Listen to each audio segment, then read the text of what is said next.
Si usted está allí dentro de su casa y de repente ha comenzado a escuchar esta voz, déjame decirte que es Dios mismo quien quiere hablar contigo en esta tarde. Y allí donde estás, acompáñanos en esta predicación. Sé tú comprobando con tu Biblia allí que esta palabra que se trae en este lugar es una palabra real, una palabra viva, una palabra, mi hermano, que nosotros no la hemos inventado. Amén. Somos siervos de Cristo y estamos aquí una vez más por la gracia de nuestro Dios. Dale un fuerte aplauso a nuestro Dios, que suba hasta el cielo. Amén.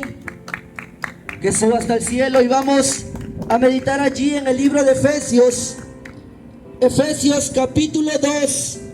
Vamos a leer del verso 13 al verso 16. Mi hermano, y yo debo confesar que este es el mejor mensaje que el Señor me ha dado. Esta palabra que voy a predicar aquí en este lugar ha sido el mejor mensaje que Dios me ha dado, porque habla netamente de la cruz de Cristo. Amén. Vamos a leer allí en el libro de Efesios capítulo 2 verso 13 hacia adelante. Dice: pero ahora en Cristo Jesús, vosotros que en otro tiempo estabais lejos, habéis sido hechos cercanos por la sangre de Cristo, porque Él es nuestra paz, que de ambos pueblos hizo uno, derribando la pared intermedia de separación, aboliendo en su carne las enemistades, la ley de los mandamientos expresados en ordenanzas, para crear en sí mismo de los dos un solo y nuevo hombre, haciendo la paz, y mediante la cruz reconciliar con Dios a ambos en un solo cuerpo, matando en ella las enemistades. Amén. Y mira, yo me quiero quedar con este último verso, el verso 16, que dice: y mediante la cruz reconciliar con Dios a ambos en un solo cuerpo, matando en ella las enemistades. Y cuando la Biblia, mi hermano, dice ambos, se refiere a nosotros que somos llamados en la palabra del Señor como gentiles. ¿Y qué es un gentil, mi hermano? Aquellos que primero tenían al Dios vivo. Nosotros sabemos que era el pueblo de Israel, el pueblo judío, aquel pueblo donde nació Jesús. Y luego todos los que eran del resto del mundo, el resto de naciones, eran llamados gentiles. Aquellos que aún en ese momento no habían alcanzado las promesas de Dios. Pero ahora aquí, donde nosotros hemos leído, la palabra dice que Dios en Cristo, en la cruz de Cristo, hizo de ambos, o sea, de los gentiles con los judíos, un solo cuerpo, y nos reconcilió con Dios a través de esa cruz de Cristo. Amén. Mira que cuando nosotros hablamos de la palabra reconciliación, automáticamente entendemos que primero tuvo que haber una pelea, una disputa. Amén. Cuando nosotros discutimos con nuestra pareja, con un familiar, con nuestro hijo, con nuestra esposa, nosotros sabemos que viene una reconciliación, porque estuvimos primero peleados, porque primero estuvimos distanciados, porque primero hubo allí un conflicto entre nosotros. Así también la palabra nos dice que hay una reconciliación entre Dios y el hombre, y eso nos hace entender a nosotros que primero hubo una separación, un alejamiento. Y mira que la Biblia nos enseña allí en el libro de Romanos capítulo 3 verso 23. Presta atención a esto, mi hermano, porque si usted presta atención a esta palabra y Dios mismo te la revela, usted verá las cosas de la palabra, las cosas bíblicas, la enseñanza de la cruz de una forma distinta. Mira que la Biblia dice allí en el libro de Romanos capítulo 3 verso 23, que por cuanto todos pecaron, estaban destituidos de la gloria de Dios. Mira que en el huerto del Edén allá, mi hermano, en un principio hubo un alejamiento entre Dios y el hombre. Cuando Adán y Eva decidieron desobedecer a Dios, desde ese momento hubo una ruptura en la comunión de Dios con el hombre. Y ahora allí la Biblia nos dice en el libro de Romanos capítulo 3 verso 23 que todos estamos destituidos de la gloria de Dios. Y la Biblia nos enseña también que a pesar del error que hubo en Adán y Eva, nuestro Dios jamás renunció a su creación. Amén. Amén. Mira que Dios jamás renunció a cada uno de nosotros. Y usted se pone a pensar, pero ¿por qué Dios no renunció a nosotros? Porque Dios no dijo, ya si el hombre me falló, mejor yo me creo otra nueva criatura para que Él me sea fiel. ¿Sabe por qué? Dios no renunció a cada uno de nosotros, porque Dios nos ama tanto. Porque Dios mismo ha sido quien nos ha formado, quien nos ha dado vida. Dios mismo sabe el valor que yo y usted tenemos a los ojos de Él. El valor que tiene nuestra alma. Cuando Él sopló de su espíritu en nosotros, Él sabe qué valor nos dio a cada uno de nosotros. Y por esa razón Él jamás ha renunciado a su creación. Y cuando usted va a la historia bíblica, usted se da cuenta que en ese deseo del Señor de recuperar el corazón de su creación, Él tomó a un pueblo llamado el pueblo de Israel. Un pueblo que viene a través de una promesa que Dios hizo a un hombre llamado Abraham.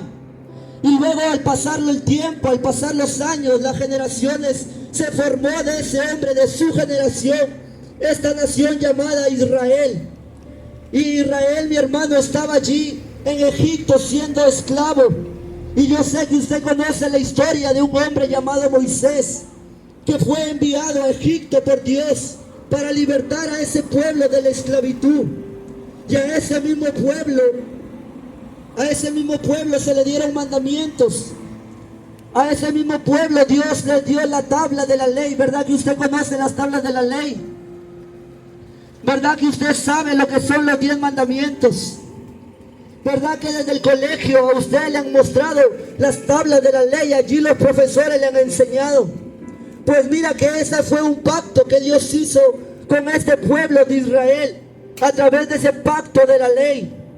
Y ellos, mi hermano, siempre estuvieron allí a pesar de tener esa ley, fallando una y otra vez a Dios, siendo rebeldes a Dios, desobedeciendo a Dios, haciendo todo lo opuesto a lo que Dios les había dicho. Y es más, este pueblo, porque tenía a Dios con ellos, se habían llenado de soberbia, se habían llenado de orgullo, ellos se habían llenado de vanagloria, se creían mejor que los demás. Ellos miraban a las demás naciones con menosprecio, porque ellos se sentían solamente hijos de Dios por tener la ley.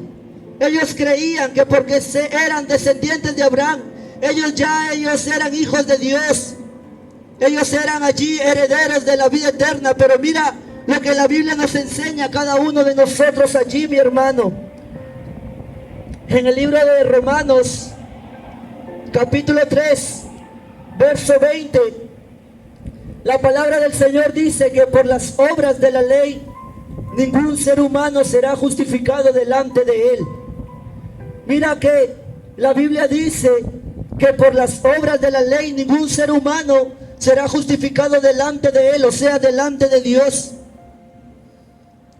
Y usted se podrá preguntar entonces, si Dios dio una ley y ahora Dios nos dice que mediante esa ley yo no me voy a justificar, entonces ¿con qué propósito lo he hecho? ¿Para qué Dios me da unos mandamientos y Él me dice que por esos mandamientos yo no voy a heredar la salvación? Mira que ese mismo verso 20 del libro de Romanos, capítulo 3, en la última parte dice que por medio de la ley es el conocimiento del pecado. Por medio de la ley es el conocimiento del pecado. ¿Cómo así, varón? Explícame, que no estoy entendiendo. Mi hermano, cuando Dios nos dio los mandamientos a usted y a mí, era para que nosotros podamos conocer el pecado. Era para que nosotros, cada vez que vayamos a las Sagradas Escrituras y leamos la palabra del Señor, nosotros nos demos cuenta que somos personas que estamos llenas de error, que somos personas que siempre fallan a lo que Dios nos manda. La ley fue puesta para reflejarnos a nosotros nuestra realidad como un espejo al cual usted va y se da cuenta de todos los errores, de todas las fallas. Así fue puesta esta ley, para que el ser humano, mi hermano, pueda reconocer delante de Dios que era una persona pecadora, una persona que cometía errores. Por este motivo Dios nos ha dado una ley a usted y a mí. Pero lamentablemente eso no nos explican. Lamentablemente, mi hermano, aún desde el colegio nos hacen creer a usted y a mí que basta a nosotros solamente obedecer 10 mandamientos para estar bien con Dios. Muchas veces nosotros comenzamos allí a ver los mandamientos y comienzo allí a contar y dice: no matarás, yo no mato; no hurtarás, yo no hurto; no codicies la mujer de tu prójimo, pues yo no lo hago, yo soy fiel a mi mujer. Y nosotros llegamos a pensar que por eso ya estamos bien con Dios. Y mira lo que dice la palabra del Señor, que por las obras de la ley ningún ser humano será justificado delante de Él. La ley fue puesta para que usted y yo podamos darnos cuenta de la necesidad tan grande que tenemos de Dios. Nosotros mismos no nos podemos justificar delante de Dios, mi hermano. Yo mismo, en aquel día, yo no voy a pararme delante de Dios y decirle: Señor, yo fui bueno, mira todo lo que yo hice por mi propia cuenta. Eso no existe, mi hermano. Y ahora usted lo va a ver a través de la palabra. Mira cómo la Biblia nos enseña desde un principio que sin derramamiento de sangre no iba a haber perdón de pecados. Sin derramamiento de sangre no iba a haber un perdón de pecados. Y allí donde habíamos comenzado, en el huerto de Edén, allí con Adán y Eva, cuando ellos pecaron, dice la palabra que de repente Dios se fue allí al huerto y ellos oyeron la voz de Dios y sintieron temor y se escondieron porque se dieron cuenta que estaban desnudos. Presta atención a esto, que esto es muy interesante. Mira que ellos se dieron cuenta que estaban desnudos. Y cuando ellos se dieron cuenta de esto, ellos se hicieron delantales. Mira que rápidamente buscaron hojas allí, me imagino, en el huerto, y comenzaron a cubrir su desnudez. Y ahora cuando Dios los llamó, ellos se presentan delante de Él y le dice: ¿por qué se escondieron? Porque nos dimos cuenta que estábamos desnudos. ¿Y quién le dijo a ustedes que estaban desnudos? Pues la serpiente nos engañó. Ellos sabían que estaban en pecado y por eso trataron de cubrir su desnudez. Pero la misma Biblia nos enseña allí que Dios hizo pieles de animales y los cubrió a estos hombres. Cuando Dios se dio cuenta que estos hombres habían pecado, Dios hizo pieles de animales y los cubrió, a pesar de que ellos ya habían tratado de tapar su desnudez. Cuando Dios lo vio, les dijo: esto que ustedes se han puesto no me sirve. Esto que ustedes han puesto en su cuerpo para tratar de tapar su pecado, a mí no me sirve. Yo mismo tengo que darte pieles de animales. Mi hermano, y para que haya pieles de animales, sabemos que primero tuvo que haber muerto, ¿verdad que sí? Sabemos que primero tuvieron que haber animales que tuvieron que ser muertos, porque la Biblia no nos enseña que estos animales cayeron del cielo, estas pieles cayeron del cielo, no. Tuvo que haber derramamiento de sangre para cubrir el pecado de Adán y de Eva. Amén. Desde un principio, desde la creación, Dios siempre ha venido dando señales. La revelación de Dios para el hombre, mi hermano, es una revelación progresiva. Dios poco a poco ha venido dando señales, principios de lo que Él iba a hacer. Y mira que desde el principio Él ya mostraba que para perdonar los pecados tenía que haber derramamiento de sangre. Amén. Luego, allí en el pueblo de Israel, cuando existía la ley, dice la palabra en Levítico 16, mi hermano, si usted tiene una Biblia ahora, o si usted tiene su celular ahora y puede acompañarme allí, si usted quiere allí disimuladamente, como que los hermanos no se dan cuenta, pero yo quiero comprobar que lo que aquí se está diciendo es verdad, que este que está en la esquina no me está vendiendo humo.